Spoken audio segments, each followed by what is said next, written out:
on se contacte comme si on était tous une famille. Et c'est bien, c'est comme si on était réunis dans une même place. Et c'est extraordinaire, comme tous les repas du mercredi, on se voit et ce jour est fabuleux. Alors les personnes viennent du Var, pas spécifiquement du centre Var, de Toulon, Sifour. Nous avons une jeune femme qui est rentrée ces jours-ci, qui est originaire de Sifour. Et puis une grosse majorité de Toulon. Alors les personnes hébergées viennent en général pour prendre des repères, pour se poser, pour retrouver une certaine sérénité. Il n'y a pas de durée limitée, c'est du logement durable. Ce qui fait que quand elles viennent ici, elles viennent pour au moins plusieurs mois, voire plusieurs années. Ça peut être 2 mois, ça peut être 2 ans. Donc les gens ici sont chez eux. On essaie de créer du lien à l'intérieur de la résidence par le biais d'ateliers, par le biais de repas communs, par le biais de petits déjeuners communs. Au cours de ces repas et de ces petits déjeuners, nous avons des invités. Chaque mercredi, nous avons 2, 3 invités, des personnes d'associations du village, des bénévoles. Ce que je vois, c'est excellent.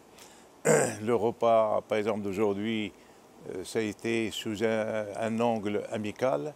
Ça réunit tous les habitants ici et ça les réunit encore beaucoup plus pendant ce repas de mercredi. Ce qui fait la richesse de cette population qui habite ici, hein. C'est une richesse inouïe. Donc il y a des différentes nationalités. C'est comme si on voyage parmi ce repas, c'est comme si on voyage. Chacun parle de son pays, chacun parle de sa langue et sont enrichis énormément. La convivialité, le partage et la mixité au niveau des âges et des religions et de la couleur de peau. Les repas, les petits déjeuners, les ateliers, les animations, les sorties, le théâtre, puisqu'on fait des ateliers théâtre, le chant, la chorale. Donc on va dire la convivialité se crée par tous ces moyens de rencontre où tous les résidents, avec les bénévoles qui les accompagnent, aussi les hôtes, puisque les hôtes les accompagnent quelquefois. Donc en fin de compte, c'est là que se crée le lien et l'échange.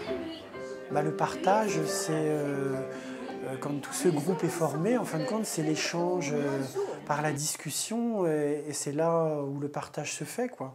On partage ses idées, on partage ses besoins, ses envies, voilà. Donc c'est là que c'est très important d'avoir cette partie en commun parce que c'est là où tout le monde s'enrichit au contact de l'autre.